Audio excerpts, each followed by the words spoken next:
পাঠ্য বই ছাত্রছাত্রীদের হাতে পৌঁছায় নাই, কবে পৌঁছাবে এটা আমগের উপদেষ্টা জানে না। শোনেন কি কয়।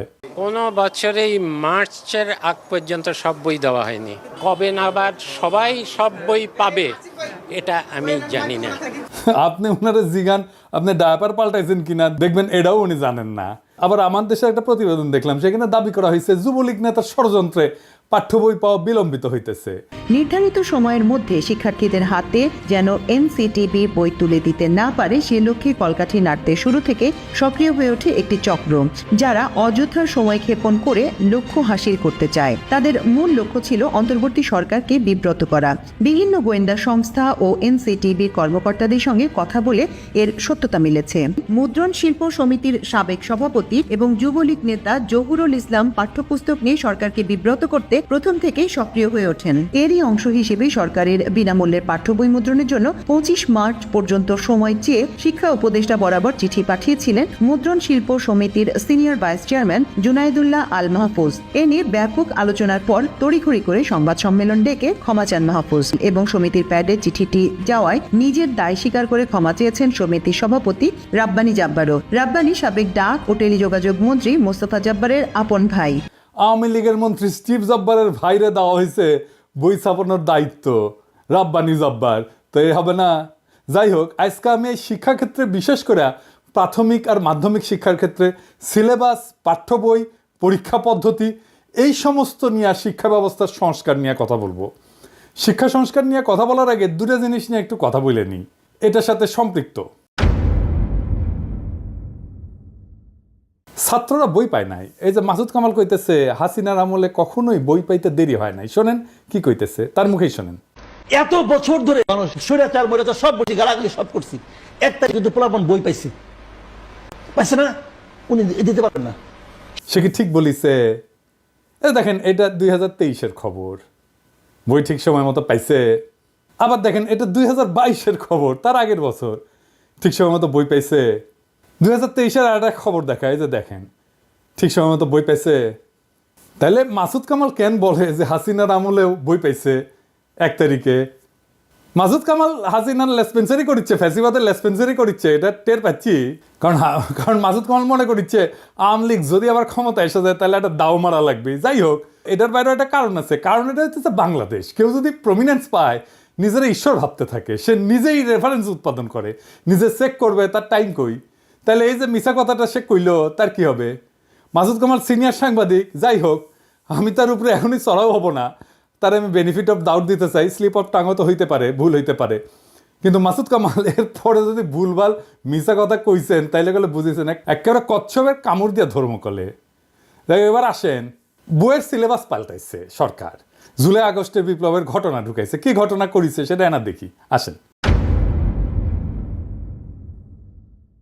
দেখেন হাসিনার নাম নেয়নি, পরে মনে হয় পুলিশের দায় শুধু, আওয়ামী লীগ নাই, ছাত্রলীগ নাই, গণঅভ্যুত্থানের বিরুদ্ধে মেইন কালপ্রিটের নাম নাই। এরা বাচ্চাদের কি শিক্ষা দিতে চায়? যদি বইয়ে হাসিনার নামই লেখা না হয়, আওয়ামী লীগের নামই লেখা না হয়, ফ্যাসিবাদের নামই লেখা না হয়, তাহলে গণঅভ্যুত্থানটা হইল কার বিরুদ্ধে? জনগণ তো হাসিনার বিরুদ্ধে দাঁড়াইছে, পুলিশ তো প্রতিরোধ করতে গিয়ে নিপীড়ন করছে হাসিনার অর্ডার নিয়ে। এই নৃশংস প্রতিরোধের দায় কেবল পুলিশকে দিচ্ছে কেন? হাসিনার নাম কেন নিচ্ছে না? বাচ্চাদের জানা উচিত না হাসিনা জোর করে ক্ষমতায় থাকা এবং তার অপশাসনের বিরুদ্ধে আমরা ফাইট করছি। আমাদেরকে এখনো কারা হাসিনার রাজ্যে রাখতে চাচ্ছে, যে রাজ্যে হাসিনাকে কালপ্রিট বলা যাবে না? তো কে লিখেছে? রাখাল রাহা, ওর আসল নাম সাজ্জাদুল হক। এই এত ইসলামোফোব যে নিজের মুসলমান নামটা পাল্টা এটা হিন্দু নাম নিছে, প্রগতিশীল হয়েছে। যে বইটা দেখালাম এটা 5ম শ্রেণীর বাংলা বই, এখানে যে খুনি ফ্যাসিস্ট হাসিনার নাম লেখা হয়নি তা না। 9ম 10ম শ্রেণীর বাংলা বইয়ে জুলাই আন্দোলনের ইতিহাস কেন্দ্রিক একটা গদ্য যুক্ত করা হয়েছে, এটাতেও খুনি হাসিনার নাম লেখা হয়নি, আওয়ামী লীগের নাম নেওয়া হয়নি, ছাত্রলীগের নাম নেওয়া হয়নি। নাম না নিয়ে এরা ইতিহাস লিখেছে। কি লিখেছে দেখেন, মূলোৎপাটন করবে শাসন ক্ষমতা আঁকড়ে থাকা ফ্যাসিবাদী এক শাসককে, নিপীড়ক সরকারও প্রস্তুত, তার আছে দলীয় বাহিনী।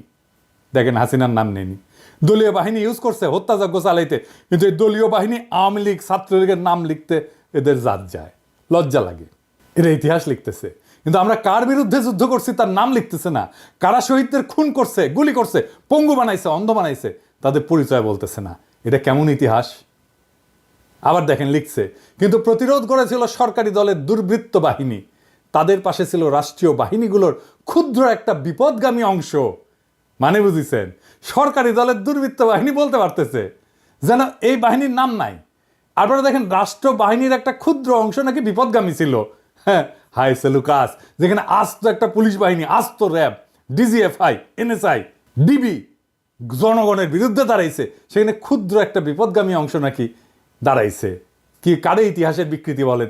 এই ইতিহাস ঘটার 4-5 মাস না যাইতেই এই ইতিহাস বিকৃতি, তাও গণ অভ্যুত্থানের সরকার ক্ষমতায় থাকা অবস্থায়। পরে কি হবে তাইলে ভাবেন। এই বই রাখালরা ঢুকে দেবেন, হারামজাদা বুদ্ধিজীবী চাইছে। এবার বুঝেছেন তো কেন আমি বাঙ্গু সুশীলগের আর বামদের গেলাই। সিলেবাস নিয়ে হাসিনার আমলে কত কাণ্ড হইতো আপনাদের মনে আছে না? আমি একটার পর একটা এপিসোড করেছি, যে দেখেন কতগুলো এপিসোড করেছি অসঙ্গতিগুলো দেখা দেওয়ার জন্য। সিলেবাস নিয়ে সিরিয়াস কাজ হাতে গোনা বাংলাদেশে কয়েকজন করছে, তার মধ্যে আমি একজন। একবার ঘুণাক্ষরও আমারে কইল না, ভাই আপনার মতামতগুলো কি বলেন, বইগুলো দেখে একটু মতামতগুলো দেন, বলে না। আমি যে খুব জ্ঞানী লোক তা না, কিন্তু আমাকে দেখতে দিলে তো ক্ষতি নাই, তাই না? আমার রিকমেন্ডেশন নিয়েন না দরকার হইলে, একটা মতামত তো ফ্রি পাইতেন, তাই না?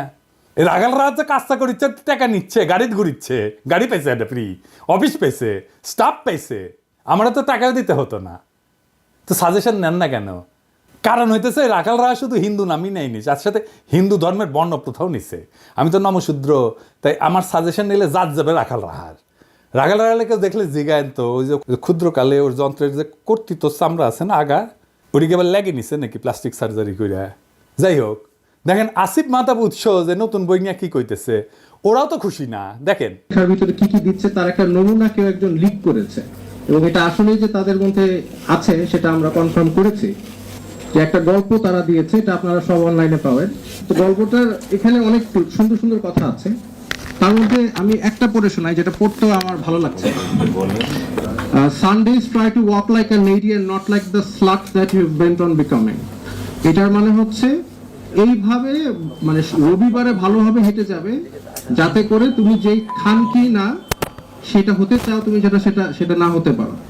এবং এই গল্পে এই ওয়ার্ডগুলি, মা মেয়েকে খানকি ডাকছে, এটা মানে বারবার আসছে। আমি জানি না এই গল্পটা আমাদের সাহিত্য বা ইংলিশের ক্লাস 9-এর বইয়ে থাকা কতটা প্রয়োজন। তার মানে সিলেবাস নিয়ে ঝামেলা মিটাতে পারে নাই। এবার আসেন আমি সলিউশন নিয়ে কথা বলি। এখন যেভাবে বই ছাপা হয় সেটা বন্ধ করতে হবে, তাইলে পরিবেশের ক্ষতি কিছুটা কমবে। গাছ কাটতে হবে না এই কাগজ তৈরি করার জন্য, কোনো ছাপা বই থাকবে না। ছাত্রছাত্রীরা ট্যাব পাবে, ট্যাব 1 বছর বইয়ের জন্য প্রত্যেক ছাত্রের পিছনে খরচা হয় প্রায় 500 টাকার মতো।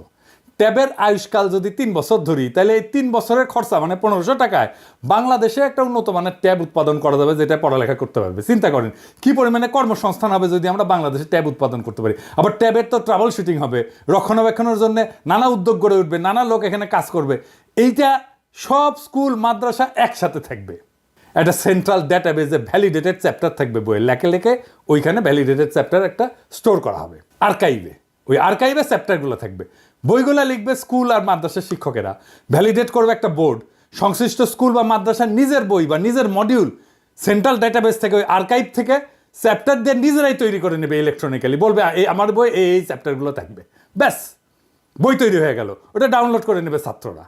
এর সুবিধা হচ্ছে স্থানীয় ভিত্তিতে নিজস্ব সিলেবাস তৈরি হবে। ধরেন আমি একটা এক্সাম্পল দিই, ময়মনসিংহ, রাজশাহী, চাঁপাইনবাবগঞ্জ, পাবনা, বগুড়া, কুড়িগ্রাম, গাইবান্ধা, এই সমস্ত অঞ্চলে একটা বিশেষ রোগ হয়, জানেন, খুব খতরনাক রোগ হয়। এর নাম হইতেছে কালাজ্বর। এইখানে কালাজ্বরের কিভাবে প্রতিরোধ করা যায়, কালাজ্বরের রুগীকে কিভাবে আইডেন্টিফাই করা যায়, সেই বিষয়গুলো যদি ওই অঞ্চলের বইগুলোতে থাকে, তাইলে চিন্তা করেন ওই অঞ্চলের ছেলে মেয়েগুলো যায় না উঠবে কিভাবে এই রোগটাকে সামলানো যায়। স্থানীয় অঞ্চলের সংস্কৃতি স্থানীয় স্কুলে পড়ানো হবে। ধরা যাক ময়মনসিংহ গীতিকা, এটা পড়ানো হবে ময়মনসিংহ অঞ্চলের স্কুলগুলোতে। লবণাক্ততা, এটা থেকে বাঁচার উপায়, এটার পড়ানো হবে উপকূল অঞ্চলে। চাঁপাইনবাবগঞ্জে পড়ানো হবে গম্ভীরা, স্থানীয় সংস্কৃতি। কালাইয়ের রুটি, পার্বত্য চট্টগ্রামে ম্যালেরিয়া পড়ানো হবে।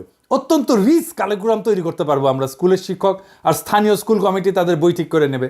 বইয়ের সাথে সাথে কয়েক হাজার প্রশ্নও তৈরি করা থাকবে। এই প্রশ্ন করার জন্য কোনো ঝামেলার দরকার নাই। চ্যাটজিপিটিতে বইটা আপলোড করে দিয়ে বললেই হবে এই বই থেকে 2000 প্রশ্ন তৈরি করে দাও, উত্তরও তৈরি করে দাও। তাইলে তারা প্রশ্ন তৈরি করে দেবে, উত্তরও তৈরি করে দেবে। বইয়ের চ্যাপ্টারের ভ্যালিডিটি থাকবে 3 বছর। প্রত্যেক বছর এই আর্কাইভে নতুন নতুন চ্যাপ্টার তৈরি হবে, আর যুক্ত হবে। স্কুলে স্কুলে কম্পিটিশন হবে বইয়ের চ্যাপ্টার লেখার জন্য ছাত্রদের মধ্যে। ছাত্ররাই লিখবে নিজেদের বইয়ের চ্যাপ্টার। ক্লাস 9-এর ছাত্ররা তো অবশ্যই ক্লাস 8-এর ছাত্র বই লিখতে পারবে, তাই না? আমরা সেরা চ্যাপ্টারগুলো সারা দেশ থেকে বের করে নিয়ে এসে আর্কাইভে রাখবো। সারা দেশে স্কুল ছাত্ররা যদি লেখে, তার মধ্যে থেকে আমরা নিশ্চয়ই 10-12টা ভালো চ্যাপ্টার পাবো যারা ভালো লিখছে। প্রত্যেক চ্যাপ্টারের জন্য অনলাইন টিচিং মডিউল তৈরি করব অনলাইনে। সেইখান থেকে মূলত শিখবে ছাত্ররা। আমাদের কোয়ালিটি শিক্ষকের সমস্যা কমবে, একজন লক্ষ লক্ষ ছাত্রকে পড়াইতে পারবে। সেরা শিক্ষকেরা টিচিং মডিউল তৈরি করবে, সারা দেশে একই রকমের শিক্ষার মান নিশ্চিত হবে। পরীক্ষা হবে ইলেকট্রনিক্যালি। কিভাবে? ওই ট্যাব দিয়ে পরীক্ষা দিতে পারবে সবাই। প্রশ্ন র্যান্ডামলি তৈরি হবে অ্যালগোরিদম দিয়া, এক একজনের জন্য এক এক প্রশ্ন। পরীক্ষাও দেবে ট্যাব থেকে, কাউকে প্রশ্ন করতে হবে না, খাতা দেখতে হবে না, টেবুলেশন শিট বানাইতে হবে না। সকালে পরীক্ষা, বিকালে রেজাল্ট বের হয়ে যাবে। কত সময় বাঁচবে দেখেন। পুরা শিক্ষা ব্যবস্থা নিয়ে, সিলেবাস নিয়ে বেশিরভাগ সমস্যার সমাধান হয়ে যাবে। রাখাল রাহাদের রাহাজানি থামবে। আমরা অনেক গুরুত্বপূর্ণ বিষয়ে নজর দিতে পারবো এইটা অল্প সময়ের মধ্যে সম্পন্ন করতে পারলে। এখন প্রশ্ন হচ্ছে, এইটা কি বাস্তবায়ন করবে এই সরকার? এই সরকার তো কিছুই করে না, কিন্তু বলতে তো অসুবিধা নাই। আমাদের স্বপ্নটা জাগায় রাখতে হবে, আমাদের জাতিকে বুঝাইতে হবে আমাদের সম্ভাবনাটা কত বিশাল। আমাদের সমস্যা যাই থাক, তার সৃজনশীল সমাধান আছে। একদিন না হয় একদিন এই সমাধান বাস্তবায়িত হবে। ততদিন স্বপ্নকে জাগায় রাখতে হবে আমাদের।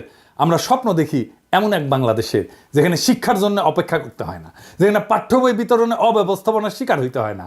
আমরা স্বপ্ন দেখি এমন একটা শিক্ষা ব্যবস্থা যা শুধু জীবিকা অর্জনের পথ দেখায় না, বরং সৃজনশীলতা, উদ্ভাবনী শক্তি এবং আত্মমর্যাদা জাগায় তোলে। আমাদের স্বপ্ন একটা বিপ্লবের, সৃজনশীল বিপ্লবের। এই বিপ্লব কোনো বন্দুকের গুলিতে না, কোনো আন্দোলনে না, কোনো প্রতিবাদের মিছিলে না। এটা হবে আমাদের চিন্তায়, আমাদের দৃষ্টিভঙ্গিতে, আমাদের কর্মের মাধ্যমে বিপ্লব। আমরা বিশ্বাস করি প্রত্যেকটা শিশু একটা সম্ভাবনার প্রদীপ। আমাদের কাজ সেই প্রদীপের আলোকে জ্বালানো। তাদের হাতে কেবল সঠিক বই তুলে দেওয়া না, বরং এমন একটা শিক্ষার প্ল্যাটফর্ম দেওয়া যেখানে তারা নিজেদের শ্রেষ্ঠ সংস্করণ হয়ে উঠতে পারবে, সেই তার বেস্ট ভার্সন হয়ে উঠবে। আমরা চাই প্রত্যেকটা শিশু জানুক যে তারা কেবল ভবিষ্যতের অংশ না, তারা নিজেরাই ভবিষ্যৎ। এই শিক্ষা ব্যবস্থা তাদের আত্মবিশ্বাস, সৃজনশীলতা এবং নেতৃত্বের গুণাবলী গড়ে তুলবে। তারা শুধু স্বপ্নই দেখবে না, তারা স্বপ্ন বাস্তবায়নও করতে শিখবে। এই বিপ্লব আমাদেরকে শুরু করতে হবে। আমাদের চিন্তা, কথা এবং কাজের মাধ্যমে আমরা সেই আগুন চারিদিকে ছড়ায় দেব। আমরা প্রমাণ করব শিক্ষা শুধু এক প্রজন্মকে না, পুরা জাতিকে বদলায় দিতে পারে। আসেন আমরা এই স্বপ্নের অংশ হই। আসেন আমরা সৃজনশীল বিপ্লবের সৈনিক হই। ইনকিলাব জিন্দাবাদ।